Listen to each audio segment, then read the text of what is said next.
Never before in all our history have these forces been so united against one candidate as they stand today.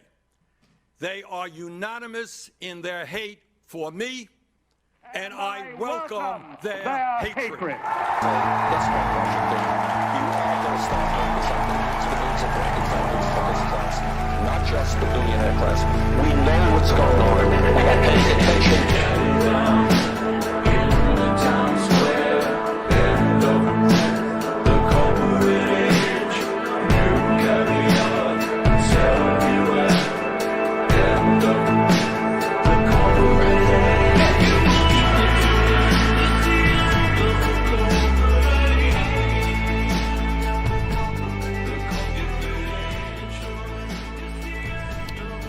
Good morning, everybody.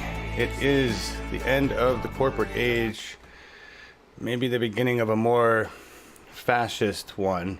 Actually, totally the beginning of a more fascist one is what's going on today. We'll talk about that. But we actually have some pretty exciting, good stuff to talk about with Adriel Hampton, who's with us today. Thank you for joining us, Adriel. It is also Adriel's birthday, so everybody shout out for that. Happy birthday, Adriel. Yeah. Thank you. I'm accepting birthday donations at theleftyleague.org. I saw you post something about the Lefty League. What's going on with that? I saw. Well, it's still happening. I actually Q3. My goal is to make it, one of the main things that I do.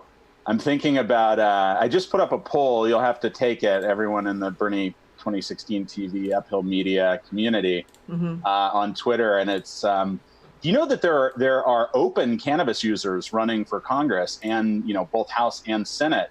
And I think that not only should you have political efforts that support people running for legalization, but you should support the people who are brave enough to run for office, while publicly consuming one of the best substances that the earth has ever produced. I wholeheartedly agree with you, sir. And I know that you and I are both very outspoken in our cannabis use.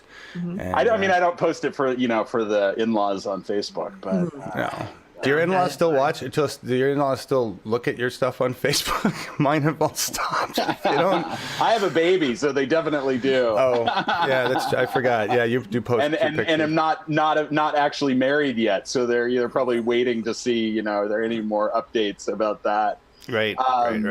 But no, so those things are going well, and you started out on a slightly negative bent. I still think that we can win, and that's why I do things like what we've just done with Mike Gravel. That's why I do things like the Lefty League.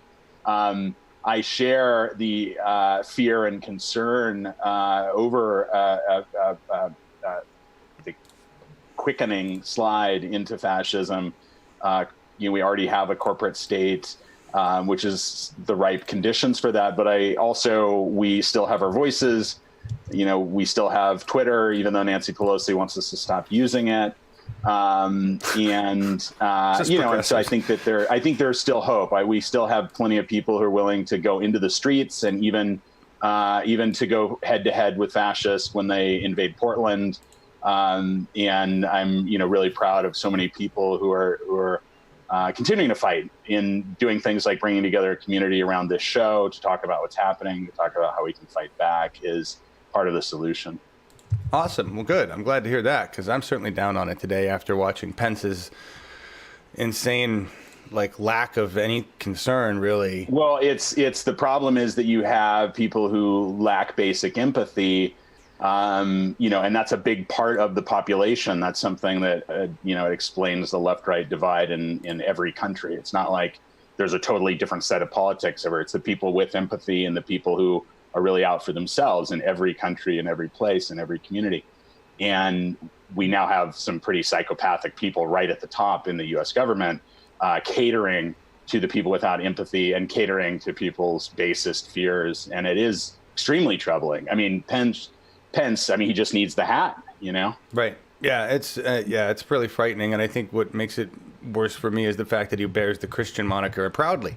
And I'm like, do you not see a conflict? When fascism comes to America, it'll be wrapped in the flag and carrying a cross, right? Who was that? Right. I don't know who said it, but they were right. It's good. By the way, I rudely forgot to mention that we have Amos with us today as well. We've got Amos here. Thank you for joining us. Green screen. is we can't. He has a really cool background, but for some reason it no longer works in Zoom. We don't know, something happened there. But anyway, thank you for being here, Amos. He will be talking about climate change and mass extinction die-offs, because those are going on too. We got Nazi problems and we got the climate crisis. We got all the fun issues. The fun. That's right. That's right. We will talk more about Nazis and fascism later, because I got put in Twitter jail on the Bernie TV Twitter for calling for attacks on ICE, and we'll talk about that later on. But right now, I want Laura and Adriel to talk about Mike Gravel and the success there and what happened. And so tell us, Adriel, here's my question. If those of you who don't know, Mike Gravel made it with Adriel and many other people's help, our help, right? I've got a lot of papers, rolling papers coming my way, man. I got a lot of them sitting on my desk right now. I'm gonna have to smoke so much, so many joints. It's not the most efficient way to smoke, but it is fun when you've got Mike Gravel rolling papers. I'm an old school guy, so I love it. It's like, a campaign. What'd you get from Bernie? I have a bumper sticker. What'd you get from Gravel? I can't show you. I smoked them all. There were Bernie rolling papers, but they were unofficial. I remember going at Chrissy Field. Yes, I bought some there. I bought some there too. They were great. Feel the burn. Burn for Bernie. They were great. Yeah, if people haven't seen, this is Mike Gravel. These are rolling papers for tobacco only.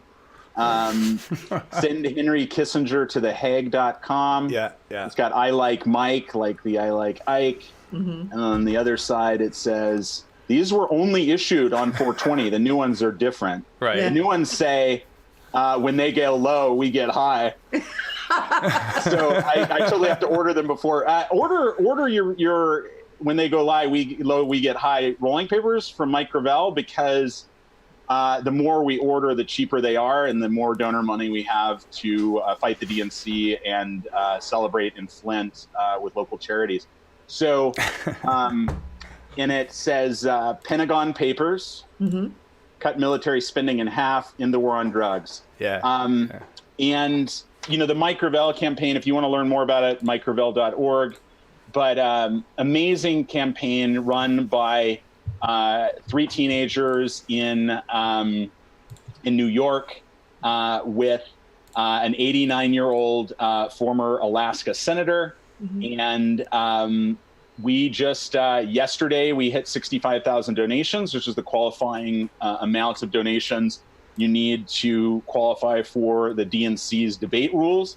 It's kind of insane that we let giant media corporations and political corporations decide which candidates get to debate for a election that's paid for by American taxpayers, but that's how we do it right now. Right. It's very strange. It seems a little bit like corporate fascism, actually. But we've hit the 65,000 donation qualification. It was a nice happy birthday this morning to open my email and see an email from Aaron Hill, who's the founder of Act Blue, which is the fundraising infrastructure online for Democrats. Saying yes, the Gravel campaign has certified. It's on DNC letterhead. Oh, nice. Says 65,000 donations from more than 200 people in more than 20 states. And in fact, there's a lot more than that. Our average donation was very close to 420, but I think too many people bought T-shirts and it wrecked the spread. Actually, no. What's ridiculous? I think it's lower now. I think it's lower than 420. Maybe more people need to buy T-shirts. Yes, there you go. So tell us what else though that Mike needs to do to qualify for the debates, because I think the donors was only one. Right. So I think that we have an attorney who's someone I recommend to the campaign. I've worked with for many years, who's very familiar with DC politics, and he's also a progressive online fundraiser. He's started and advised a few companies, and I think that he's a great ally to have as we figure out what to do next exactly. There's a lot of discussion going on right now. Qualifying for the debates is only one step because, as we know, there are so many candidates. And right now, I think there are about 24 candidates competing for that second debate for a spot, for one of the 20 spots the DNC says it will give. One, I think there's a really significant argument that the donor qualification is the more serious one. Mm-hmm. If the DNC wants to play around and say that it's 1% polls, which is, the margin of error on these polls is 3 to 5%. Yeah. I think they're going to have to show us how they're going to count the 59% of DNC approved polls that left out Mike Gravel, despite the fact that our campaign communicated clearly with those pollsters that we were running and to qualify for a spot in the debate. So the process has been very clearly rigged, if not by the DNC, CNN, MSNBC, then by the pollsters. And we'll see what happens. I think they should let Mike pull up a chair and point his cane at Joe Biden and call him an imperialist with blood on his hands. Yeah. I'd love to see that. I do have marked a clip from the live stream that he did with the teens yesterday, starting with talking about the transparency of government, obviously, and it includes the bit where the teens learn about the DM that comes from Bernie Sanders. Oh, yeah. I wanted to show, and Mike is on fine form, and he ends with a very good soundbite from him. But I really wanted people to get a sense of who the teens are that are working with him. So if we've got that, as soon as we got that ready. Ready to go. Here we go. Okay, let's go. Democracy survives. It doesn't survive as a result of all the secrecy in government. It survives because the people are informed as to what their government is doing and then can have their views felt in that regard. My plan on the legislature of people even is a step further. Not only are they going to be informed in the process of this legislative process, but they will also have an opportunity to make fundamental changes on an ongoing basis. Another thing from the Twitch on the matter of getting questions from the crowd and democracy. What do you plan to do to help end homelessness? To what? Help end homelessness. Oh my God, it's immoral. It's when you walk down the street. I was some months ago in Los Angeles, in 2 blocks of persons. Senator, I'm sorry to interrupt, but Bernie Sanders just DM'd me. What? Bernie Sanders just direct messaged him on Twitter. Oh, okay. What did he say? Well, he said that it's his communications director, and so his communications director DM'd David. Okay, well, it's cool. It's cool seeing DM from Bernie Sanders. Okay, that's all I'm saying. Yes, it is. No argument there. Talking about homelessness here. Come on. We'll tell Bernie that we'll be able to get his agenda entirely enacted by the people being empowered to make laws. That's what I like to hear. I actually want to maybe pivot a little bit to another super important issue to the campaign, which is the architects of American foreign policy who are war criminals and deserve to go to The Hague. So your thoughts on that? Well, I would help drive the car to get him to The Hague or put him on the boat. But we're talking about, former presidents. We're talking about Dick Cheney and the entire... You're going to need a bus, Mike. Many buses. In Iraq. There's no Neocon Air. And the thing that was very discouraging to me is when Obama first got elected, and they said, well, we ought to go after these people legally. He says, no, we don't look back. Well, I'll tell you, if you don't look back, you repeat what was there. Hegel has a great statement, and let's make sure I get it right, is that what we learn from history is what we didn't learn from history.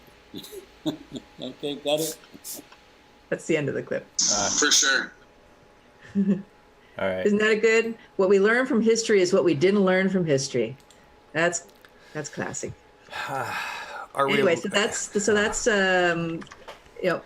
Gravel and the teens. So what's anything you want to share about what next steps are for the campaign that you can share with us? Yeah, I think that that there's a lot of strategic discussions going on now, and there's a lot of different plans. Mm-hmm. Everything from if they shut us out, like what if this is my idea, we'll see if my ideas don't always prevail. It's very fun being a senior advisor. I was a senior advisor at 40, now 41, as nice to say 12 hours ago or whatever. And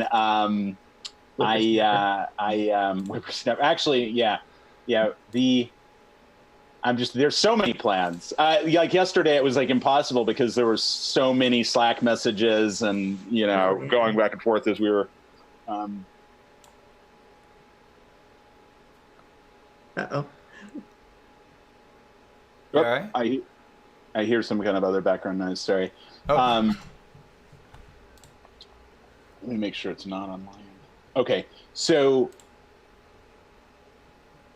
CNN, right? If CNN keeps us out of the debates because the DNC says that we can't debate, which could happen, right? It could happen. There's 24 candidates competing for 20 slots.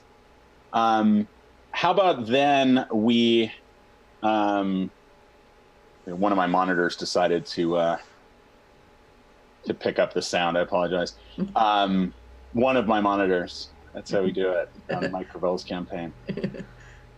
So CNN holds this debate in Detroit. Well, what if there was a giant 2-day music and politics festival to raise money for Flint and other disadvantaged communities in Michigan?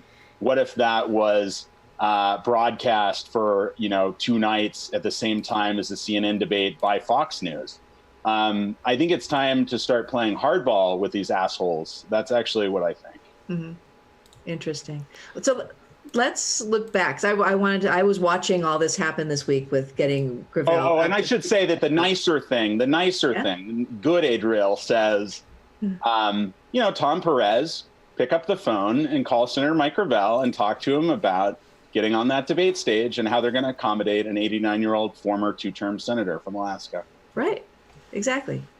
So last weekend, the teens were talking about the campaign winding down and deciding where to send the money.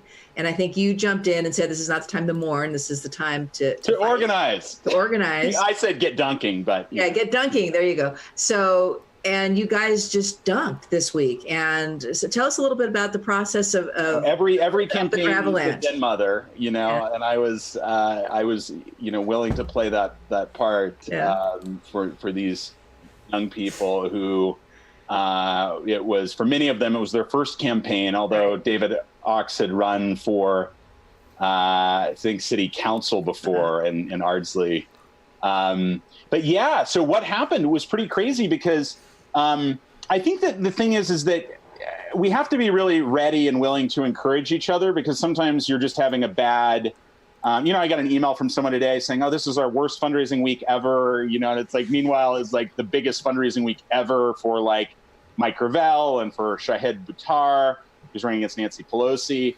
And there are ups and downs in this stuff, and sometimes I'm lucky that I work with multiple candidates. I was a volunteer for Mike Gravel. I probably put maybe low hundreds of hours into the campaign since April, because it's a very enthralling thing to run a candidate for president. If you think that you've got high before, try running a presidential campaign online and see what that feels like. These kids, too young to drink, but they've experienced one of the biggest rushes, possible, at least in American politics. Mm-hmm. And probably next, someone will be like going out to fight with the Peshmerga or something. We'll see. What was the last week like? Yeah. Well, you had allies. You had Marianne Williamson step in. Right. So Marianne Williamson emailed on the 7th. Yeah. See, that was the thing that really confused me about what the teams were saying on the Twitter thread on the 7th, because it looked like the campaign was winding down. And I think it might have been the Washington Examiner or some other rag that reported that they were shutting down. And the problem is, they're just very good planners. And they're thinking, okay, well, if we get into the debates or we don't get into the debates, we don't plan to stay in this thing forever. Let's start figuring out what we're going to do next. And so not only were they tweeting about giving away the money, they were starting to plan for the successor organization. And I'm like, guys, any mental energy right now, any written thing, like my, repetitive stress in my hands is just, insanely severe right now. They're probably like swollen up to the elbow. Yeah. And it's because every ounce of energy I put into getting people to donate a fucking dollar bill, Yeah. And we got something like 20,000 plus donations in a week, and about 20,000 donors.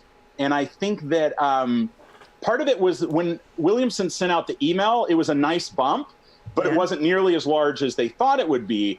And I knew from doing campaigns that it was actually a good bump, and that you never get when you send out an email, maybe 20% of your list opens it, and maybe 2% of those people take action. So it was actually like, say, getting an extra 1,000 donors was a big deal. But it wasn't. That's how a Gravelanche starts, right? With a little, yeah. That's how a Gravelanche starts, with little pebbles. Yeah. And anyway, I was like, guys, don't do this. Like, you've got to keep going. Like, this is like the momentum week.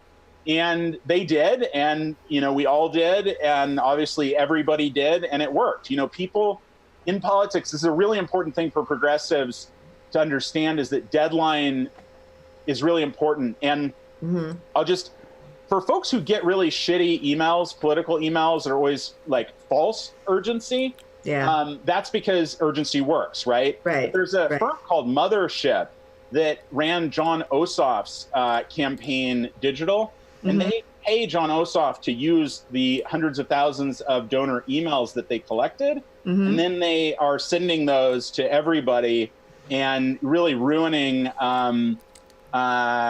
reality for political donors. And maybe, having 65,000 Act Blue donors for Mike Gravel is one way of turning a little bit of a sense of sanity, returning a sense of sanity, because each of those people, 65,000 is a lot of donors, and the average donation being under 420 means that there's a lot of room to do a lot of things. And I think that's why the DNC is going to have to think seriously about whether they really want to exclude this particular movement, especially since it represents left of Sanders, represents anti-war. It's really, a lot of the folks who would have been accused of being Bernie bros on this campaign, fighting really hard.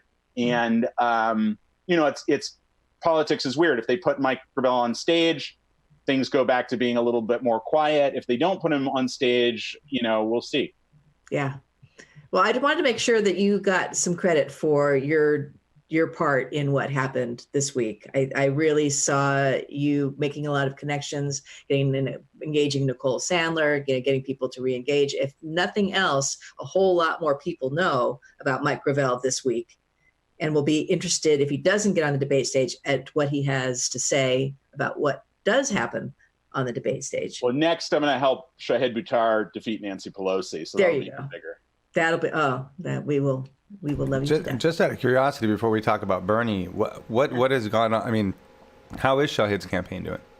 Very, very well. As viewers of this fine station will remember, I worked with Stephen Jaffe in 2017, and unfortunately, Stephen had a lot of good intent and good policies, but just couldn't carry the torch. And Shahid got into the race late. I was unable to work for him because I'd written Stephen's campaign plan, and it would have been a little bit ludicrous. Yeah. But I did, support him a little bit, and he ended up running, a 3-month campaign that actually came in first of the Democrats who weren't Nancy Pelosi, but very slightly behind a Republican. And we have top 2 primaries in California. So if Shahid can win the primary, he can come in second there, a strong second, then he could go on to defeat Nancy Pelosi. And the interesting thing is our primaries have moved up. And people thought that was going to help Kamala Harris, but it's actually going to help campaigns like Bernie Sanders, which is very well organized in the grassroots and has an early start, and also has all of that infrastructure built in terms of support in 2016. Similar for Shahid, he's one of the few candidates, particularly candidates who are credible. He might be the only one who is running twice in a row. And so he has a lot of the infrastructure and momentum that he built in literally in 2018. Yeah. And here we are a year later, and his campaign is in a much stronger position. He already has about 2,500 donors, which for a progressive House race against Nancy Pelosi is huge. And it's just going really well. And his is an example of what happens when you have a good candidate and a Nancy Pelosi as your foil. Yeah.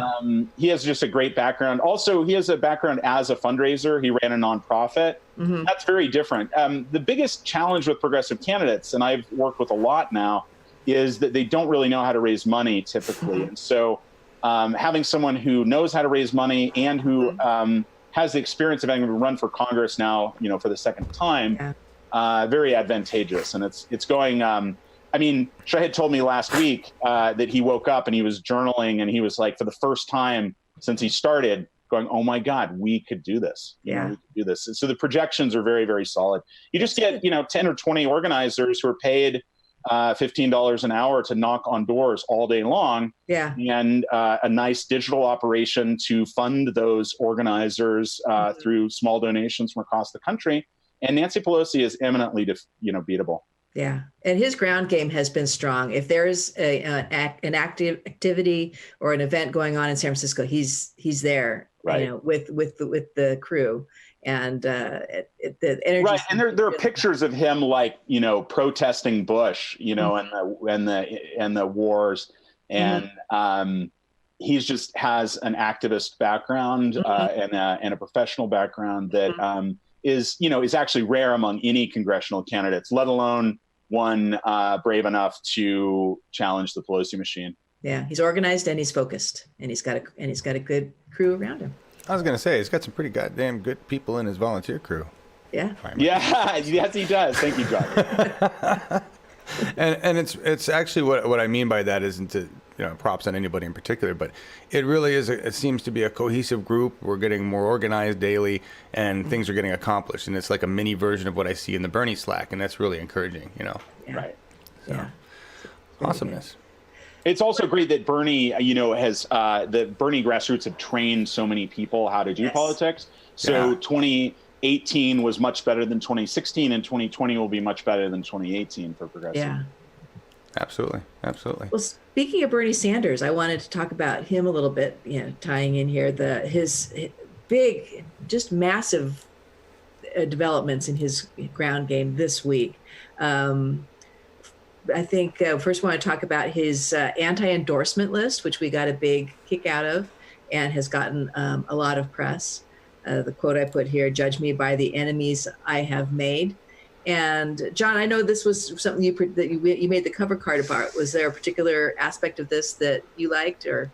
Well, I wanted to get my take on it is this is a brilliant political move. I don't know if anybody else has done it, but it's like and look, those aren't my words. There's every other indie journalist of stature has already covered this and been like, "Holy shit, look at this!" Right. Adriel, what do you think? Is this not a brilliant move? Oh, no, it's great. Because I think that FDR, I welcome their hatred is actually an iconic moment in left politics in America that has stuck with us for generations. And so for Bernie to summon that, I think is great. I think it really brings back his, the power of tying a political revolution into what Wall Street has done in America, how Wall Street Democrats bailed out the banks and left everyone else suffering in the mortgage crisis, how many of us lost our homes or our parents lost their homes. And it's just amazing to see Lloyd Blankenship, tweeting shit at Bernie Sanders. Like, what a fool, These people are so dumb. They're like lining themselves up for the guillotine. Yeah. And they don't Bernie even know clapped back on him well, though. Did he not? He had a... he did have a good tweet on that. He had the receipts, and then he said, "Oh, sorry, I must have the wrong person here." And then the receipts of blank fine, actually talking about blank fine. Thank you. Entitlements is what he called them, but we know what he means. Yeah. Just. I've got a list. Okay, you've got it up there in case people haven't heard who the anti-endorsements include. At the top of the list, we have Home Depot co-founders Kenneth Langone and Bernie Marcus. We have Disney CEO Bob Iger, who Bernie was, clashed with over worker pay. JP Morgan Chase, Jamie Dimon, whom Sanders zeroed in on last month as among the prime beneficiaries of corporate socialism. Love that. Of course, Goldman Sachs chief Lloyd Blankfein, Galen Greenspan, former Federal Reserve chairman. Third Way. And Third Way, a centrist group whose leaders have denounced Sanders' platform, dismissing it as outside the mainstream. So and then Haim Saban, who's like the Power Rangers producer. Right. Right. So did they add him? He wasn't. I thought wasn't in this first one, but he's. He probably wasn't. It was very fresh. But then he's. I'm gonna jump. I liked it that he said, "I like every Democrat but Bernie Sanders." Right. Carl doesn't like you, buddy. That's actually a step up because he's actually calling Bernie a Democrat because most of them won't even acknowledge that. Yeah. Like, thanks for that. Yeah, I thought it was wonderful. It was very nice. Okay. And then I had this is delete the next slide. I combined the two. So slide 9 is the only one. Oh. The other thing that I want to talk about was Bernie was on Rachel Maddow this week. Yes, and he was actually on MSNBC also on Tuesday, and he's and he had a couple other Q&A things that he launched, as well as their new chat show on Bernie's YouTube, The 99, which has got David Sirota, Joshua Miller, and Sarah Ford, who are on to talk about it. And they just kind of quietly launched that. They were talking about Bernie's anti-endorsements. It really just, they're doing it kind of low key. They use the same set that Bree Joy uses for her podcasts and her interviews. Oh, wow. So all these just nice layers of grassroots. But for me, I was really wondering how it would go on Rachel, if she would be doing her zingers or her concerned or whatever. But I was impressed. I thought that she was very smooth and calm, and she let him speak, and he came across very well. And I counted it as a minor victory that my parents, who love to watch Rachel Maddow every night, mentioned to me, "Oh, we saw Bernie on Rachel. He looked really good." Because they're in their 80s and they're concerned that he's too old. Right. So there were several different clips I could have picked, but I think I chose the one. Hopefully we won't get dinged for this because they have been making it really tough on folks to broadcast this interview, which tells you how good it was. Yeah. But her last question about age, I thought, was a good way to end the interview. And if you've got that. Yeah, we're ready to go. And before I run it, though, I want to tell everybody, here's a clip. So, yeah, Laura's right. We could probably get dinged for this. They've been trying to blank this out. They don't want people watching this stuff because Bernie really kicked ass. But I want to say thank you to Dentony McCartney for the donation first thing this morning. And hi to all 57 of you watching live, because that's just a huge ratings bump for us. Welcome, all of you. And here's Rachel. It's Bernie, really. We're back with Vermont Senator and 2020 Democratic presidential candidate Bernie Sanders. Senator, thank you again for sticking with us. I have a last question for you, and it is a little bit of a sticky wicket, and I do not want you to be annoyed with me for asking. But it is the thing, when I talk to people about having you on the show today, it was the number one thing that a lot of people wanted me to ask you about, which was the issue raised by Eric Swalwell, who has now dropped out of the race for president. In the debate, when he directed it to Vice President Biden, and his refrain was "pass the torch." That you've had your chance, you've been in politics for a long time, and we need younger leadership, basically making an overt age argument for why Vice President Biden shouldn't be the nominee, and implicitly why you shouldn't be the nominee. You called that ageist after the debate, but I wonder how you grapple with the substance of that argument. You know, if you look at history, there were arguments why black people shouldn't be president, why women shouldn't be president. I think you have to look at the totality of the person. There are some people who are 90 who are a lot more active and energetic than people who are 50. You have to look at what somebody believes, what somebody is fighting for, what their experience is about. Just to look at age is, I think, missing the boat in a very, very deep way. But he's talking about length of experience in the political system. I mean, you've been in public office since before Eric Swalwell was born. I mean, he's saying people who have been in the system, have been trying all this time to make change, need to get out of the way so that new voices can rise. And what is those people's position? Do they believe in Medicare for all? Have they fought to raise the minimum wage? Have they been a leader in tackling the issues of climate change? Have they been on picket lines their whole lives standing with working people, been active in the women's movement, active in the gay movement? In other words, it's just not good enough to say, hey, I'm young, pass me the torch. You got to tell me what you stand for, what your vision of America is. And I think that is just not a satisfactory explanation. Senator Sanders, it's great to have you here. Good to be with you. Come back soon. Okay. We'll be right back. Stay with us. Okay. Are we still here? I think we're still here. So far, it may take him a while to catch it, but Yeah, that was a great answer. And you're right. She was calm. good. And I was relieved. I was watching it via Twitter because we were actually doing our own interview that night. But I just watching the hashtag, and it was like it's just so overwhelmingly positive, and people were like, "He's nailed it." And a few trolls saying, "Oh, he's an old man." But for the most part, I think he did well, and he reached a new segment of audience that night. I think he's certainly brighter and more spry than Joe Biden. Yeah, no kidding. I don't want to be ageist, but Joe Biden looks like he should be at the Bahamas, not right. Yeah. Why can't we bring up the one, let's talk about your actual physical health, right? Bernie was trying to say that, right? I mean, Bernie's running up and down escalators. And your mental acuity. I mean, I want a president who's really on. We're really suffering from that right now with some, clearly senile and racist president. Drug induced, or probably insane. He's probably using methamphetamines like the Nazis. Didn't somebody in his camp or in his group acknowledge that he was crushing and snorting Adderall? But I have no idea if that was that would confirmed. also explain it. Yeah. Wow. Yeah, that's our current president. But we don't care about that kind of stuff anymore. We've gone far beyond that. Yeah. That stuff.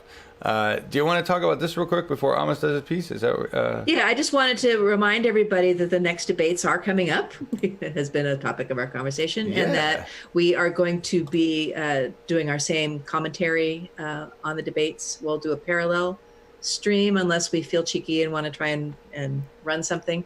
We'll let you know, but the date we're going to do both nights with our same group: John Graziano, Tina Berg, Pat Cody. Hopefully Jose Caballero will be able to join us. Maybe Shahid. So, we'll be doing that. I just wanted to tell everybody to watch with us if you can. And we'll stream the debate this time. It seems like we can. We'll find out, I guess. Why not? We'll give it a try, and we'll have our backup, Yeah, channel going. I'm glad you like the card, Melissa. Thank you to Jimmy Sunderland, who worked very hard on this card. And this is not the right one. I got to take one of the Dow wine bottles out because this is for round one of the second group of debates because there's so many frickin' people. I got the second in there. Oh, you know what, Jamie? Jimmy's gonna have to redo this. She's got to put Gravel in there. Yeah, we need to get the lineup description, and then she can do either do it all in one or do the night one, night two. Yeah, it'll be an interesting few days because they probably will try to announce the lineup on the 17th. So wow, that's very soon. That is very soon. That's why we had to hit the deadline. Wow. And you had days to spare, but even we had so, days to spare. The days to spare so that we can get Tom Perez on the phone and start working it. Yeah. That's just gonna mute it. They just got mic control on that the whole time, Mm-hmm. They're gonna. And if they do, I hope they raise holy hell because. It's gonna start waving that cane around and nobody. Well, I mean, we're starting to think if they exclude us, it's actually more fun because we can then do some real damage instead of just having Mike, get 4 minutes of airtime. Yep, that is a good point to that. It's a win-win, really. Yeah. But we had to qualify. There's no argument for getting into the debates if you don't qualify that holds water with the mainstream media orgs that we need to follow what comes next. Right. Because we got to break out of the woke progressive community and get some CNN and Fox and MSNBC viewers to realize that, hey, maybe, no wars is a good thing. Mm-hmm. Just maybe. Thank you so much for having me. Yeah, thanks for being on, Adriel. Welcome. And happy birthday. Enjoy your day and enjoy your success with the Gravel campaign. You can hang out, or you can, if you've got birthday plans. I think I hear a baby. So. Okay. All right. Thank you, everybody. Thanks. Thank you. Well, you do redo shots. Our weekly pitch for connecting with Bernie, app.berniesanders.com, map.berniesanders.com. The Bernie Slack is kicking ass. They've got help with doing canvassing, planning events. There'll be debate watch parties again that will be planned, that will be coming up within the next week or so for organizing.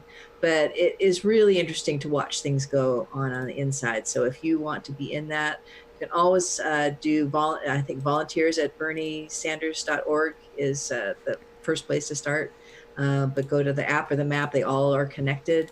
But they're hiring. They're opening field offices in states all over. I know they're looking for people in California. So that's a good place to know where they're hiring staff, and they're actually, paying people. So if you are one of those people that's lucky enough to have the time to do it, I highly recommend checking that out. I agree wholeheartedly. Mm-hmm. Thank you for doing that, Laura. Mm-hmm. How's everybody doing in the audience? Thank you for being here. 56. Yeah. Nice to have you. Hey, Mark Burns. Melissa H. That's a good discussion. That's good to have Adriel back in about that stuff. It's exciting. That stuff's I was just really impressed. I was just watching the energy go and the excitement, and when they were, and just what the teens are so fired up, and they really kind of were ramping down, and Adriel ramped them back up, and I just wanted to make sure that he got some credit for that. That's true. Congratulations. Yeah. Amos, you're going to talk to us about extinctions, right? Mass die-offs. Mass die-offs. Yeah, actually, I was going to do a story about these prey birds that were dying off in Oregon. The eagles, right? Getting paralyzed. Yeah, they were just all of a sudden they would just become limp, and you could carry them, and their head would like fall to the side, and they would just not be able to do anything. And die as a result. They were trying to save some of those. And then John, you told me, well, why don't we do something about mass die-offs? And I looked into it, and I got hit over the head with that just the extent of that problem. I wasn't even aware. I knew about some of those die-offs. I've heard news here and there, but then I found currently there's a list that's being compiled by the End of Days Prophecy site, which is kind of like a Christian site, and they see the destruction of the planet as the the manifestation of the prophecy. Yeah, I would too if I were a Christian. Hell yeah.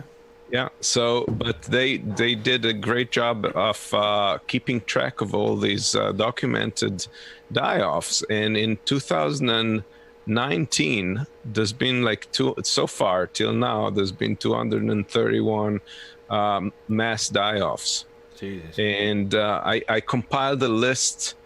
I put a list of that on my site. There's going to be a link in the description. Okay. And some of these things are just astounding, and we have not heard from them. 3 million pigs were killed in end of June from swine fever in 16 provinces in Vietnam. Tons, many dozens of tons of fish being washed off different places. There's been bee die-offs. There's been all kinds of stuff. So just the sheer volume of that just dumbfounded me and really depressed me. So just as an example, here's I wanted to just pick up one of those examples, and that's the bee die-off. So in Brazil this year, about 400 million bees were recorded to have died in a span of 3 months. Entire colonies of these bees were wiped off. And they did some research. They found that they're using cocktails of pesticides, fungicides, and herbicides with hundreds of ingredients. Nobody can track or figure out which is responsible for what, or what the correlation is. Apparently, the fungicide by itself does not harm the bees so much as when it's combined with some of the other ingredients. And it's affected those colonies in two ways. Some of them are just die off very rapidly. In 24 to 48 hours, entire colonies gone. And in some cases, there's this lethargic state that the bees get into from these, apparently from these fungicides. They just stop working, and then the colony collapses out of starvation. So that's in Brazil. In the U.S., the researchers of the University of Maryland have reported that about 40% of U.S. honeybee colonies died between October 2018 and April 2019. So recently, wow. It's the highest winter die-off that's recorded in 18 years. So, and this thing is happening at a very high rate all over the world. I looked at the number of documented events that took place. So in 2011, 142 such mass-offs were reported in the media. In 2012, it went up to 474. 2013, it went up to 820. 2014, 651. 2015, 837. And 2016, like 560. 2017, 450. It went a little down.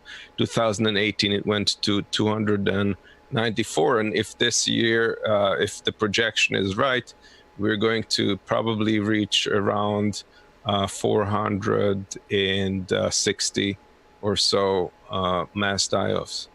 And that's frightening because these are cataclysmic events like the fox bat die-off from the heat, or in Australia that recently happened, or puffins in the North Sea dying of starvation because they are not able.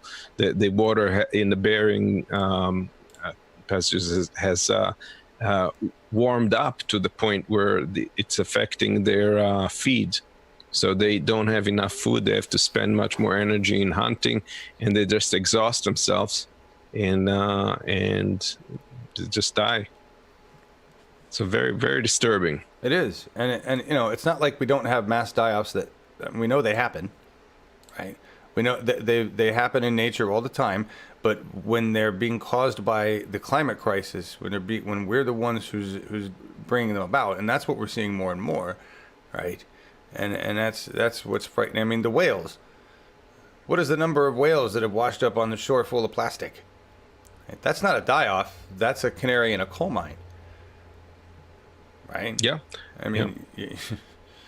The problem is also that it's a complicated relation between all kinds of various factors. It's not just global warming or just one thing or chemical. It's like an onslaught of all of these different things that we've just completely neglected and not taken seriously up till now, that are now like getting to this critical state. Exactly. And the media, we hear those news every now and then. Even I haven't heard a lot of these on that list. I encourage you to look at that list. But what do you hear? You open CNN and you hear how many times Trump washes his hands in a day, and whether Meghan Markle is holding her baby right. Right. Right. They don't talk about anything actually going on that matters. And it's not like there's lacking news. No, you could have a whole channel dedicated to the climate crisis, and we should. Yeah. Just talking about what's going on with our planet. We should have one of those. So, all right. Yeah, that's depressing news. Thank you so much for reporting on that, Amish. Really appreciate that. There's a lot of die-offs going on. Now it's your turn, John. Oh, yeah. I suppose. Well, thank you, everybody. Watching. Go for it. We still running? We haven't gotten shut down. All right. Still running. All right. So whoever's left, we'll talk about something I'm proud of. And that is that our Bernie TV Twitter account is in Twitter jail at the moment, and it's all my fault for doing that. It's hang on a second. Put me in the shot here. I did this because I tweeted something saying that ICE doesn't follow laws. This is based on the fact that they're abusing, raping, torturing, murdering innocent people that are being stuck in cages. That's violating a whole bunch of like human rights laws and UN stuff and everything right there. Then Congress gave them a bunch of money, which Nancy Pelosi helped make sure happen. And in that, Congress was like, now promise us you're not going to use this money to build new facilities. No more new facilities. ICE built is ordered 3 new facilities built. All right. So like, they don't give a fuck about the law. They don't give a fuck about what Congress says.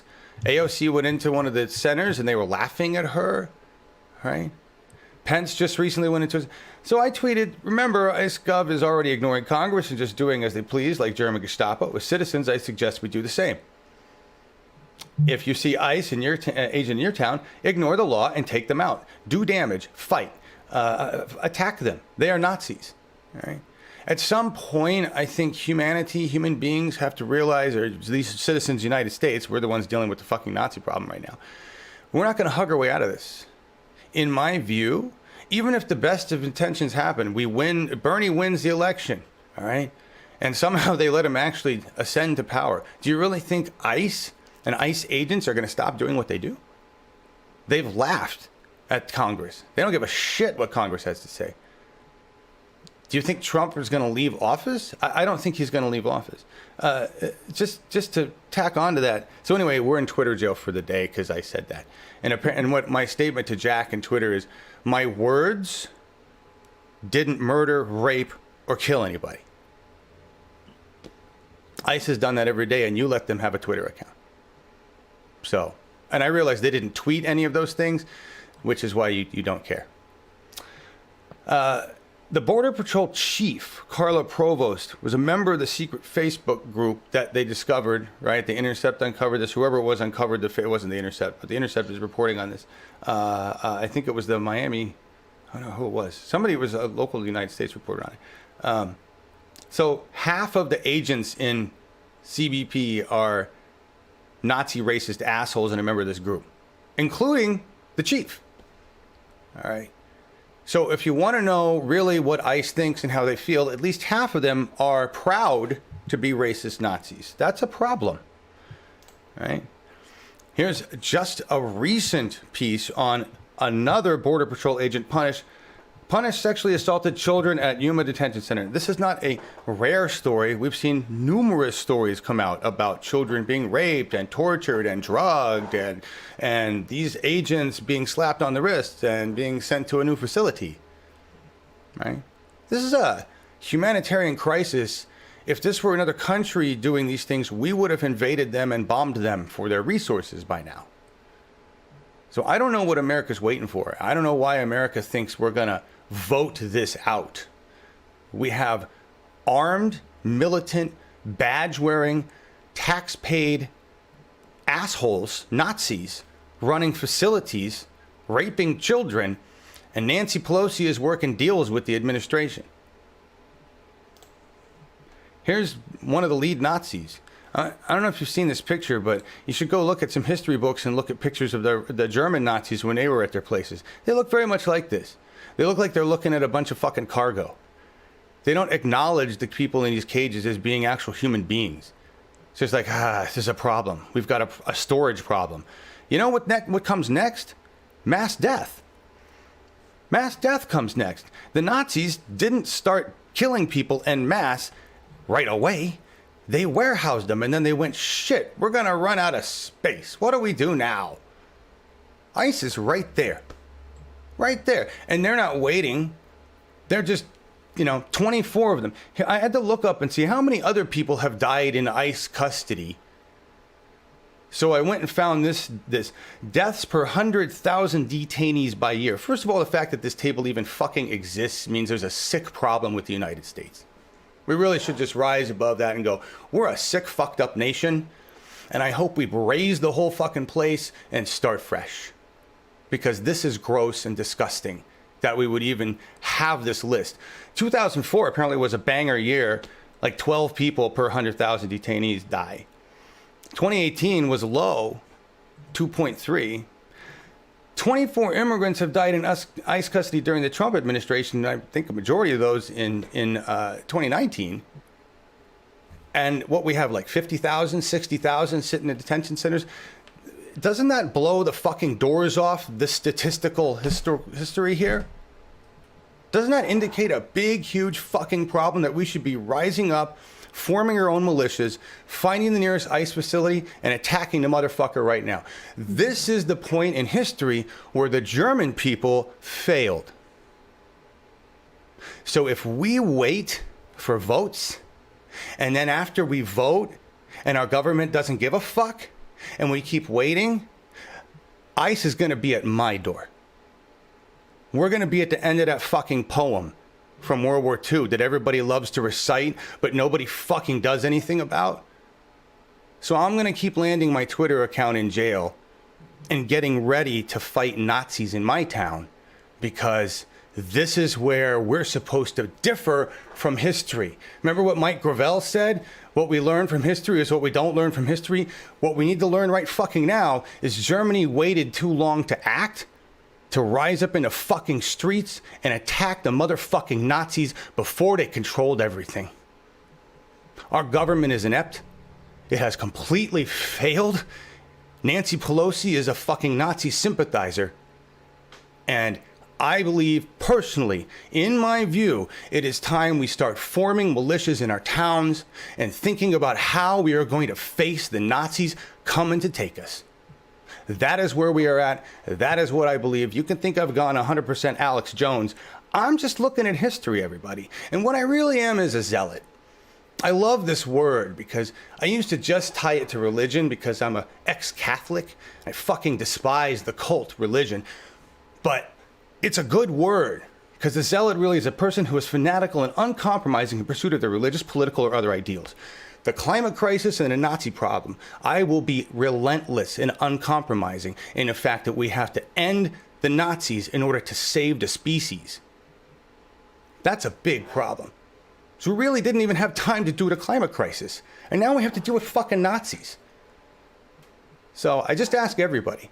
I'm not saying I don't want to do it the Bernie Love way. I'm not saying I don't want votes to work and I don't want democracy to work. But take a look at where we're at. Take a look at history and ask yourself if you think we're really going to hug this out with ICE. I don't think they're going to give up power. I don't think the Trump administration is going to give up power. And I don't think the DNC gives a fuck. I don't think they give a fuck. All right. So that's my depressing statement on that. Lastly, if you haven't been paying attention to Tropical Storm, now Category 1 Hurricane Barry. Yeah, right? Let me just show you some stats on where the climate crisis is at in the United States, because this is fucking big. All right. The Mississippi River has been, and this is several days old, so the Mississippi River has been at flood stage for more than half a year, which blows the fucking doors off the previous record. And there's no signs of this stopping. We're going to get through hurricane season and into winter. I bet you this doesn't go below flood stage. Okay. So we got all this water up here. Mm-hmm. We have Barry down here. Mm-hmm. Barry's going to bring 2 feet of rain, just rain. Mm-hmm. Then storm surge with the Mississippi coming down this way. And New Orleans is a bowl. Mm-hmm. Where's this all going to fucking go? Right? They're facing catastrophic storm surge and damage right now. So I just wanted to show everybody. Feet of water in Katrina, right? That was. What did you say? During Katrina, I think people were saying that they were like 25 feet underwater. I think that New Orleans is just going to fill up. Yeah, that's pretty frightening. What's going on? It's flooded already. Barry hasn't even arrived yet, and it's already flooded. They're starting at a huge deficit already. It's not like sandbags aren't going to do it. No, they're already. Yeah, it's pretty frightening. And okay, and just an aside. So if you can see, and just got to show you guys. If you can, we've had a banner growing year, but if you can see in the picture, that's me in the background taking the picture. But behind that is a geranium growing in one of our windows. And I just wanted to show you this geranium because it's fucking crazy. That's the geranium. Take a look at that thing. Right? It's grown a branch all the way up the window there. Does anybody else have a geranium that's done crazy shit like that? I mean, normally they just sit kind of quiet in a pot. That is an ambitious geranium. I just wanted to show you that. That's a burnanium. Nice geranium. I just special food, haven't you? Yeah. Sorry, I had to show you that. All right. Lastly, see how quickly I'm moving on the depressing Nazi stuff? Yes. Lastly, Live Aid was 34 years ago today, and I don't think anybody would have given a fuck about 34 years ago if it weren't for the Bohemian Rhapsody documentary that was just released, right? That brought Queen back into prominence. Many of you probably, well, no, this crowd, you probably were around for that. Yeah, how many of you remember? Where were you? Where were you? When you watched Live Aid? When you watched Live Aid. Were you working? Were you at home? I was 15, and me and my friends all got together, and we watched this all fucking day, and it was really fucking cool. I will tell you that, because we were excited about this. The big thing about this was that it was both stadiums, so Wembley and JFK, all right, were fucking filled with people, 80,000, 100,000 people, and they were coordinated. So one band would go in JFK, and then a band would go over in the UK, and then a band would go in JFK. And that was fucking huge for 1985. Today, you're like, so what? They did a Zoom call. No. This was like big, back then. And the and everybody that played, and it was amazing. It was incredible. It's a great time. They're talking about her. I know that Brian May from Queen has made rumor of we should do another one for the climate. So that would be cool. That would be really cool to do that.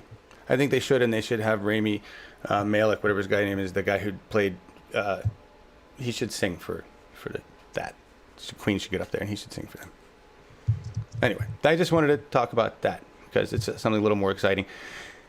Lastly, a pitch for this. I know we're going to go over shows coming up, but I really want to throw this out because we're going to end with the trailer for this. I have a conversation coming up on Friday with this guy. He's an actual real hero, like an action hero, Ken Ward. And he lives in Oregon, and I had a conversation with him, and he's the real deal. Where I like to scream and shout about what we need to do, he just goes out and does it, right? He's not afraid to be arrested. And he's not afraid to face the police and face authorities. And he literally walked onto a facility and shut down a fucking pipeline. And he faced felony charges, and he would again if he did it. He's done other things since then. He's a member of XR Portland, and we're going to talk to him on Friday, and we're going to watch the trailer clip with him.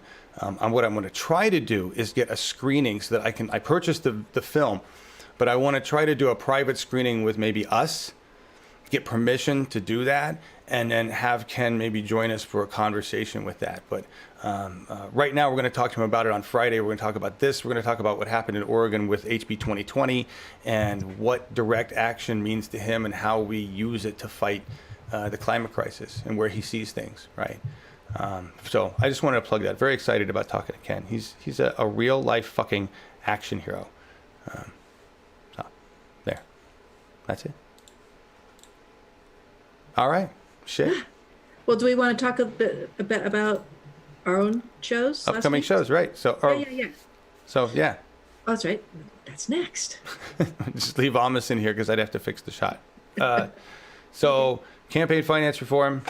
That was a cool conversation with Patrick Starnes and what's going on there, and the governor working with Patrick on some stuff. They've moved it forward, but it's nowhere near complete, and so we'll see what happens. And Audrey Denny, your thoughts and feelings on Audrey, Laura? It was really nice to meet her. She is in a interesting district in the northeast part of California. Very rural. Grew up there. Really knows her stuff. It'll be interesting to see how well she does in the rather red district, and we're going to be following her campaign pretty closely. We'll see. I felt like she's a Warren Dem, so we'll see. Oh, I think I got that impression as well. And I'm not saying that's a horrible thing, but it's no Bernie Dem. No. I mean, it's like progressive light. So we'll see. But for her, where she's running to identify too closely with the real progressives is kiss of death for her campaign, as she told us. So we have to be sensitive to that. She needs to. At this point in that district, pick a more moderate lane, and I think that's what she's done. It's a decision of strategy, and I disagree with it. But I'm not a fucking campaign strategist, so you know what I mean. I would go a different route, but that's just me. Anyway. But then we also had Peter Khalil on. And I give him 100% progressive stamp of approval. He was terrific. And we'll definitely be talking with him. Very interesting interview. And guys, we have all the links to these are on the channel and in the description. But please. I didn't put anything in the description. There's nothing in the description. But yeah, I know you. I'll put them in later. They're all just go to the homepage of the channel. There's a lot of stuff. There's a whole. There's like 6 events backed up. Okay, now 5 now because of this one. But that's. I did a lot of work. And we do have We the People next week. In addition to your interview with Ken Ward, we're going to be meeting Dan Whitfield, who is running against Tom Cotton for Senate in Arkansas. Nobody likes Tom Cotton. Nobody likes Tom Cotton. So that will be. So we haven't had a whole lot of people from the South on the show. At least this season, so it'll be interesting to talk to him about what he's up against in his race. Right. Okay, that's not fair. Arms dealers like Tom Cotton. Sorry. Well, yeah, and Tom's Cotton mother probably likes him. Maybe. Yeah. All right. So that's good. All right, and then back to Ken. Right, Ken. Yep. We got Ken. We have stuff. Are you wearing a Bernie shirt? You are wearing a Bernie shirt. I'm wearing one of the Not Me Us ones. There you are. Isn't that nice? We have those on the site, everybody. Yes, and thanks again to Hank's Fingers, who helped us to get these designed and up on our site in one evening back in April. Yep. OregonForBernie.org. Also go there. Larry Taylor's been working really hard on that site, and he's got a lot of links to GoFundMes to fund various things in Oregon for the signs. We just had a sign stolen that was placed in Seaside, one of the big signs, the 4x8. And we're going to replace it with 3 signs. And if somebody tries to steal those, we're going to replace it with 10. And I think the owner is going to hang out with like a shotgun and wait. He's pretty crazy.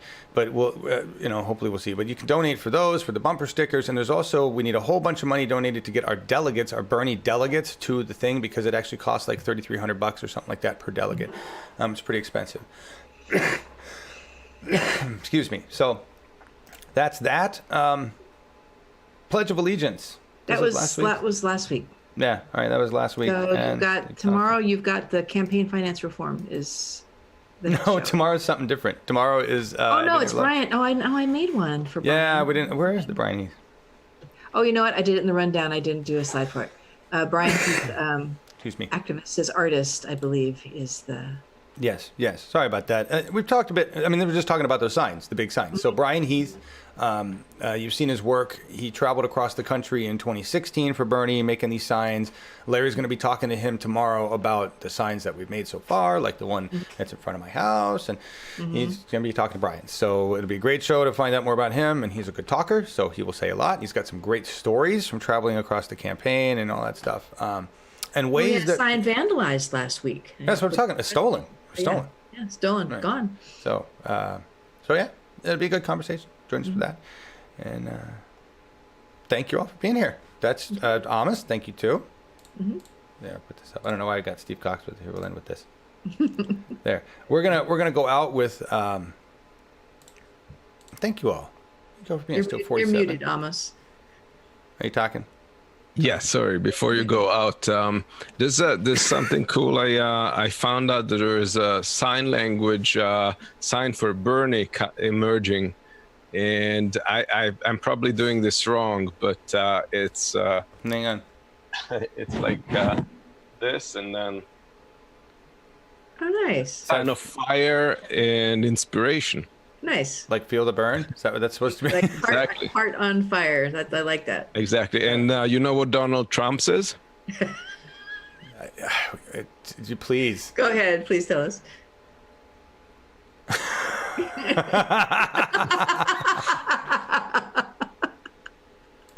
I like that. Very simple. Is that an overcome flap? Overcome flap. Exactly. I like that.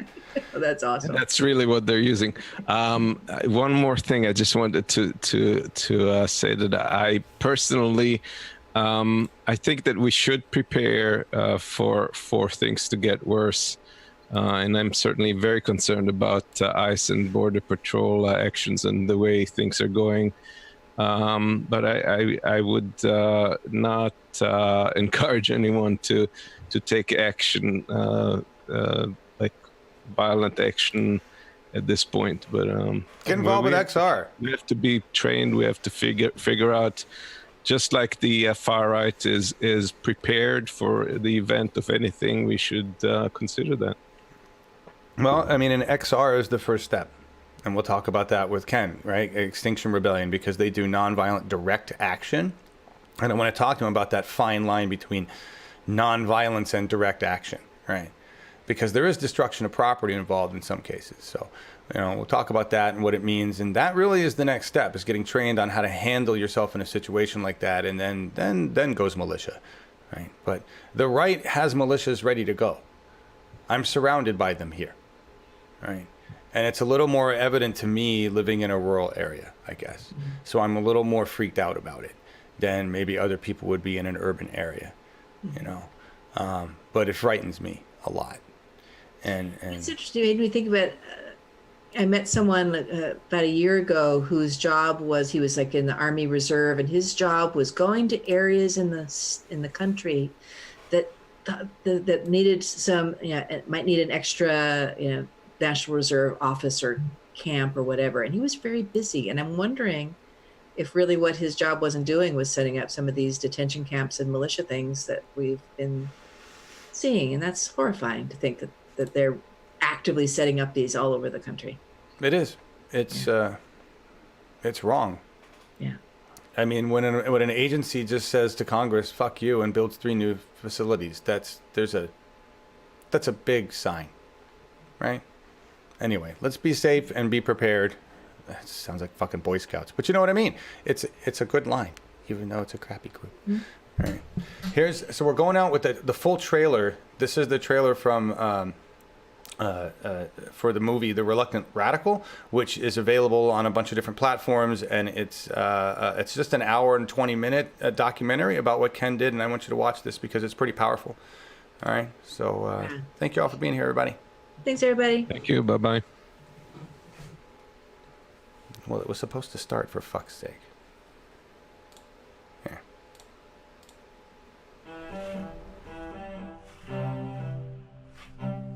I was going, hey, wait a minute, the world's in collapse here, and we're not doing anything about it. And people are like, oh, yeah, that's a problem. And there was a sense of utter disconnected in realities. Climate change is just dealt with as if it was any other discrete environmental issue. For years, we said we can solve this if everyone would just put the right light bulbs and buy a Prius. Liven your morning up, maybe. What we really needed to be doing was, from the very beginning, raising hell. All right, under arrest. 8 hours of community service, and then they'll dismiss, as if they had never been filed, the charges. In theory, I could just show up and do this every 2 weeks or so if I wanted. Woke up at 2:30 in the morning thinking, why am I doing this? Nobody's gonna care, nobody's gonna notice. 1, 2, 3, 4, 5 Coast Guard boats. If you've done all the legal available methods and they don't work, then the only thing that you have left is to put your body in the way. I feel a large amount of pride for the stuff my dad does, because save the world and all that. The odds are vanishingly small, but that's no excuse for not figuring out what to do next, so. One man can't do this. He's speaking to us. Life is hard for zealots. Some of my heroes in history were zealots. The suffragettes, the abolitionists. Makes him hard to love, but it also makes him worth loving, I guess. He's dedicated, he's articulate, he's passionate, and he's guilty. I'm now showing Exhibit 18 to the jury. We need moral clarity. We need sides to be drawn. Either you're for burning fossil fuels and ending the world, or you're against it. Which is it?